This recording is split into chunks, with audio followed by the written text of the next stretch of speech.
against how abusively biased and corrupt your news media is, because Trump had to do everything that the media would never do, except for people like me. And by doing it for himself, if he does win the presidency, I have no idea, like on Friday, how this is going to turn out. In 29 days, if you, the American people, decide to make him the next president, it will be because he did it himself. He decided to do what no Republican had the courage to do, and we'll get into Paul Ryan a little bit later in the program. You know, after watching one election cycle after another, and I'm what now? I started my 21st year on Friday at the Fox News Channel. By the way, thank you to all of you. None of this is possible without all of you and all your support. And trust me, there are a lot of people want me dead and buried and shut up. They want me gone. Especially every 4 years they seem to want to, chop my head off. But you make this possible. And my 30th year in radio now, believe it or not, since I first started.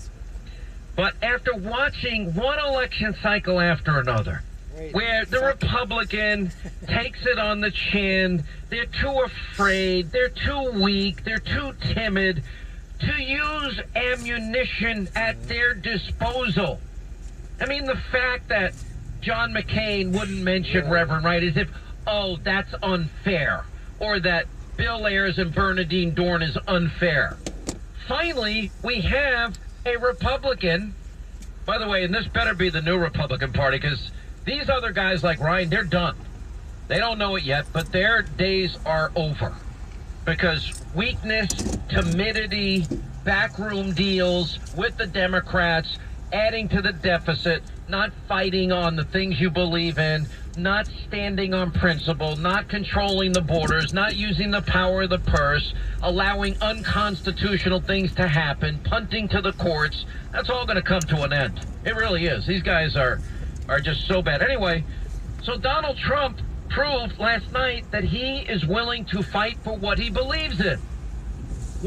How did we get to this point in the political season where it's the insurgency outside a year? It's because Republicans have been weak and timid and feckless and visionless. And that's why 65% of Republicans have said in every primary post-debate poll, exit poll, that they feel betrayed by the Republican Party. Do you think Mitt Romney would have ever done this to the Clintons, or would he just take it on the chin? He would have taken it. John McCain would have taken it. Maybe Ted Cruz would have fought. I think he's a fighter. But that's why look, the same people that hate Trump hate Cruz. I said that forever last year and this year. So Trump says, all right, you want to talk about my tapes and stupid stuff, locker room talk that I had. And you know what? Everyone can sit here sanctimoniously and act like they've never heard these things before or something like it. Linda, have you heard things like this in your life? No, you got to say it on the mic. Nobody can see your hand. I've just never heard these things. Yeah, right. Okay. How many of these things have you actually said yourself? There's definitely been a handful of these things that I have hurled at some people over there. Deserved individuals. All right, Lauren is the most innocent girl on the staff here. She's sheltered, nice grandma, her mommy and daddy, very innocent. Have you heard things like this in your life? Never have I ever. All right, be honest now. Come on. Maybe a little bit. Maybe a little bit. Jason, I know the answer for you. I don't even need to go there. Ethan? Yeah, of course. We've all heard it. So let's not act like we never heard these things before. And so what it is, they set a trap for Trump. 2 days before the big second debate, let's kill him. Let's go on the Sunday shows before the debate and said he's dead, done, buried. But it backfired. The Clinton media complex was counting on Trump to act like Romney and McCain and lie down. Or Bush 43, who I love personally, he would never fight this way. Instead, Trump got his apology out of the way in the first 5 minutes. And by the way, I thought it was done very tastefully. Very well done, sincere. When you say, I'm ashamed, I'm embarrassed, I'm ashamed, I'm embarrassed, and I'm sorry, yeah, I shouldn't have. By the way, that goes for any of us. If we ever had or heard talk like this and we listen and somebody pointed it out publicly, we'd all say, oh, God, why didn't I say something? Why did I do that? Why did I say that? So he did the right thing. And then, so they dropped their bombshell. It backfires. He gets his apology out. And he spent the rest of the debate pointing out what a duplicitous double standard there is in the lives of the Clintons and in the lives of the media in this country. By the way, that's how the Clintons fight. That's how Democrats fight. That's how they win elections. And I want to point out something else. You know, Media Research Center, in 17 years of the story of Juanita Broaddrick talking about being raped, there's been more coverage in 48 hours about Donald Trump, what he said. Not what Bill Clinton did. Not what Hillary Clinton did. To smear, slander, besmirch the women. And that's where I say we're now 29 days out of this election. The media thinks this election is over, so they wanted you to believe that going into the debate last night. Now, on Friday night, I didn't defend Donald Trump's comments. I don't think anybody should. You can't defend them. And he did the only thing that he could have done and should have done, which is apologize. But we have to, if we're going to talk about his words, we need to talk about other people's behaviors and other people's actions. And we need to talk about, okay, what did Bill Clinton do to Paula Jones? Well, he dropped his pants and showed her his penis. Okay, and apparently there were distinguishing characteristics, and she ended up getting $850,000. And then you had all the Clinton team go out and smear poor Paula Jones as you drag $1 through a trailer park. Well, why hasn't Hillary been asked about that? All of you at ABC, NBC, CBS. Or Kathleen Willey, groped, grabbed, fondled, kissed against her will.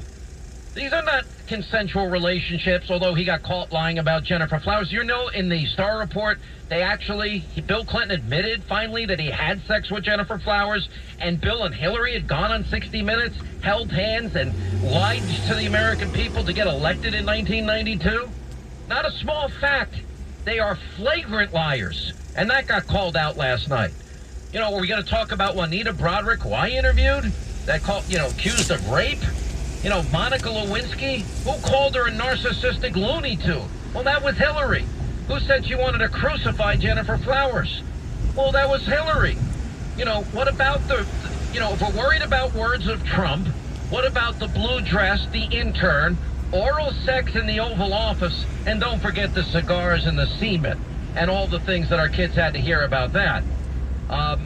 Was Hillary outraged that her husband exposed himself to Paula Jones? Was she outraged when another woman claimed that Bill Clinton raped her? Did he ever ask questions? Hillary once said, women of sexual assault have a right to be believed. She said it herself. A message to every survivor of sexual assault. Don't let anyone silence your voice. You have a right to be heard, and you have a right to be believed. We're with you. We're with you. Right to be heard, right to be believed. Okay, did she ever investigate Juanita's claims? Did she ever investigate Kathleen Willey's claims? You know, what's worse here? Donald Trump's words, which he apologized for, said he was embarrassed and ashamed of, or Bill Clinton's actions, Hillary's silence, and, of course, their active smears and cover-ups of the women, destroy the women, bimbo eruptions, and all of that. You know, and by the way, I can still add to that the tens of millions of dollars from countries that abuse women and kill gays and lesbians, and on top of that, persecute Christians and Jews. Should she give that money back? You know, does it matter that Hillary, a self-appointed champion of women's rights, is laughing and bragging on videotape about defending and getting a reduced sentence for a man that even she believed was guilty of raping a 12-year-old girl, Kathy Shelton? I met Kathy Shelton last night, and your heart breaks for this woman. And she was smeared and slandered by Hillary, too. And Hillary did a favor. And he passed the lie detector test forever. You know, changed my view that they're accurate, meaning she knew he was guilty. And part of the strategy was to smear this poor woman who was raped when she was 12. Up to this point, Hillary's never been challenged on any of these questions by what is an abusively biased and totally corrupt, in the can for Hillary media today. Now, maybe now she'll be asked a few things. Now that Donald Trump has opened the door, I doubt it, but maybe.